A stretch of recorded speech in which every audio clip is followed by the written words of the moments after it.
Hey, what's up guys and welcome back. Today I'm going to talk about why ExpressVPN is the tool you need to access the internet in China. And why you need a VPN in China in the first place is another thing that I'll cover, and more specifically about why Express is the top choice for this specific purpose. So you may already be familiar with the Great Firewall of China, but the reason you need a VPN is that China basically has a secondary filter that determines what you can and cannot see on the internet while you're there. So this is where a VPN comes in, because when you're in China, or if you're going to China, having ExpressVPN will make sure that you still have access to the real internet so that you can access your bank account, social media, YouTube, Twitter, Facebook, WhatsApp, etc. All of these are censored there, but a VPN is going to make it very simple for you to use the free internet in China. There are a couple of things to know before using the internet in China. First of all, it's best to install ExpressVPN before you go there, which is also cheaper if you use the discount through the link in the description. Most VPNs require a bit of manual configuration to get them to work in China, but with ExpressVPN, you really don't have to do much. All you have to do is install it and have it on before you connect to any local Chinese network.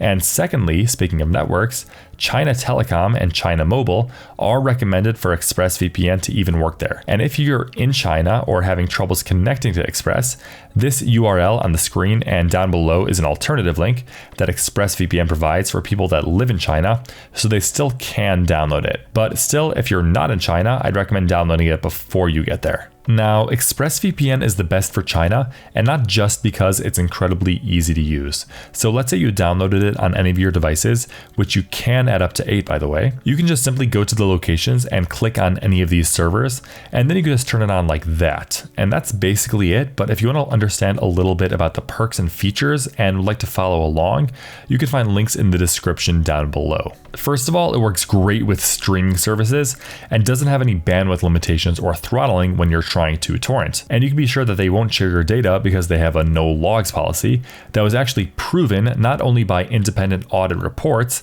but they also had the Turkish government seize a server. Unfortunately for them, they were unable to get anything off that server thanks to ExpressVPN's genuine no logs policy. So you can be sure that ExpressVPN is not going to share your information with anybody, even if their servers were seized, because they don't even have any information about you in the first place. Besides that, if you're worried about something happening for whatever reason while you're browsing in China, Express has a kill switch called network lock. The kill switch cuts off your internet connection if the VPN disconnects unexpectedly. So the CCP, ISP, or whoever in China won't know what you're doing online because you're not going to be connected to the internet in the first place. And that's basically what the kill switch does. Now, split tunneling allows you to choose which applications are routed via the VPN and which are not. So let's say you only want your Google Chrome to use the VPN in China, while everything else is still left on the Chinese network. You can also select specific applications to not use the VPN, while the rest do use the VPN. For example, let's say there's a specific application that needs a Chinese IP address to work, then you can kind of exclude that application using split tunneling. Split tunneling is unfortunately unavailable on the iOS and Mac for all VPNs, so keep that in mind. But otherwise, you can just use advanced protection to block any malicious stuff. And if you go to the protocols in China, I recommend just keeping this on automatic. In this case, you won't be able to turn on advanced protection, but that's fine. You could just turn all of these off and go to the protocols and keep it on automatic just to make sure that you have access to ExpressVPN. And ultimately, that's why I recommend ExpressVPN for China specifically.